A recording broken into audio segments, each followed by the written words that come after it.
Today's topic is Boob armour.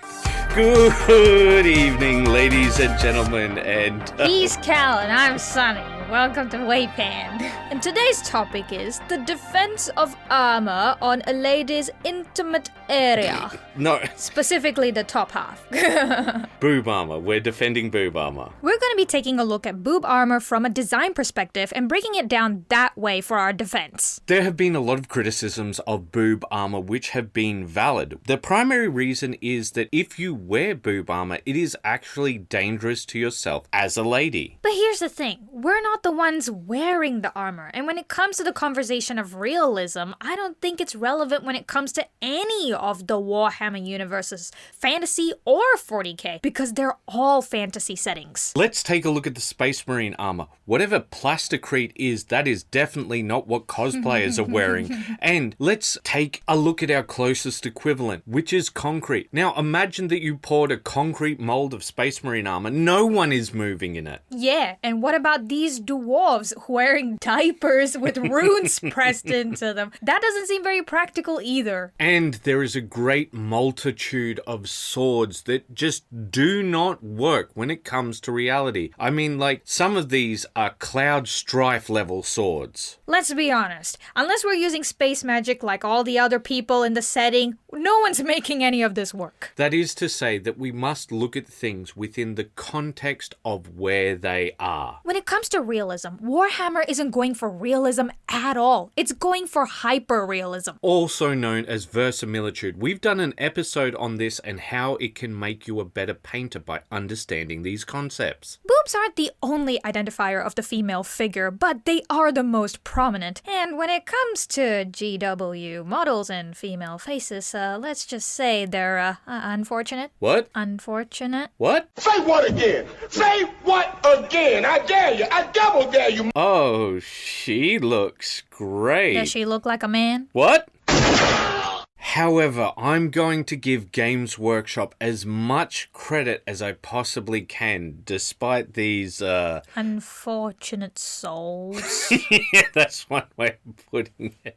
Well, I'm going to give them as much credit as possible because of the heroic scale. When talking about proportion, the heroic scale refers to having exaggerated heads, hands, feet, and weapons. Don't hate on the heroic scale too much. It shares a lot in common with the psychological homunculus. This is how we view ourselves in our heads based on how much brain power we assign to our body parts. This means it's more difficult to show the female form. Like, for example, when it comes to our hands, they're a lot more small and dainty as compared to the meat mallets that that men have. Yeah, overall, we've got thicker thighs, smaller feet, wider hips, and these are all difficult to come through on the heroic scale. Games Workshop has definitely improved on this over the years. When you take a look at models like Ivrain, the Sorceress, or even the Elucidian Star Striders, they all have pretty prominent feminine figures. However, this is very hit and miss. Take a look at the most recent Chaos Cultists. Now, some of them are female, and you can definitely tell that some are female. But when you look at others, it's a big question mark. Yeah, you have to take a closer look to go, wait, is that a woman?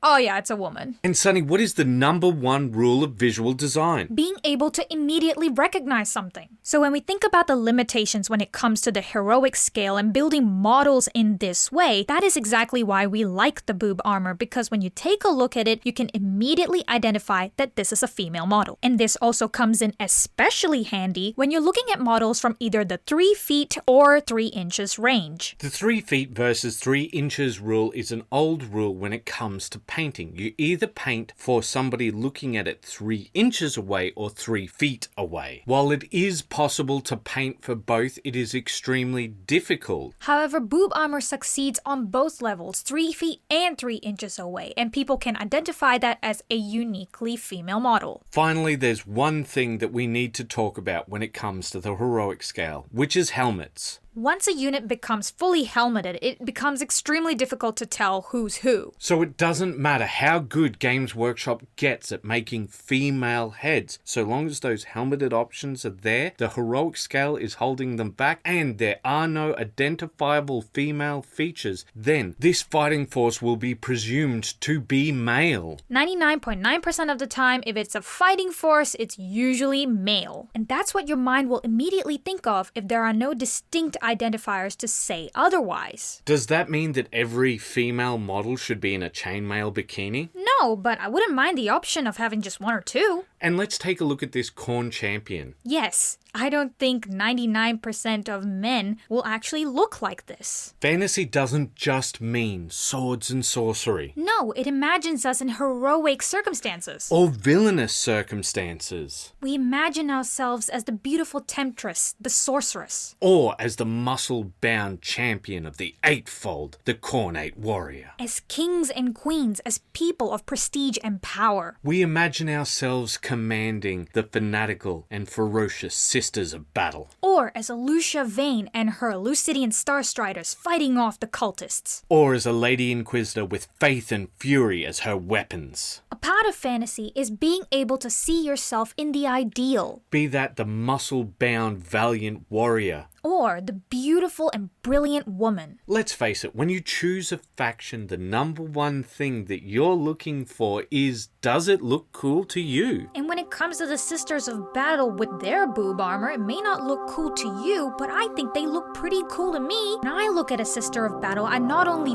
feel their feminine energy, but I also feel their heroism. Everything I'd want to be if I was a female hero. But there is one thing that I'd like to feel.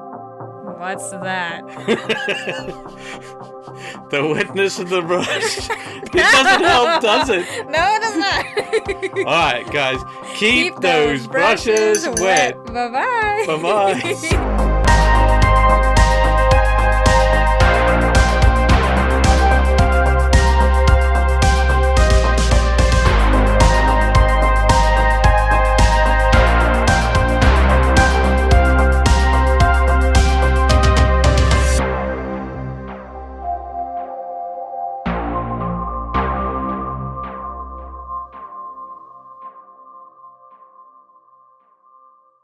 You know, I find it quite weird that this is even a topic, like boob armor bad. Like, why are you nitpicking on this particular thing? The only identifiable way to tell if a model is female, and they just want to nitpick on that. I think that's a bit weird and creepy, and most times it's usually some weird guy that's doing this. The weird men that are doing this. Yeah, I know. Why can't we have the big old cod pieces? What? Yeah, you know, like those cod pieces from history? You know, the ones where the danglang's got a face and stuff? Say what again? Say what again? I dare you. I double dare you. Yeah, I mean, why can't we have all of these little historical pieces? I mean, like, it's cross-cultural. I've seen the people in Papua New Guinea, they've got this big horn. What?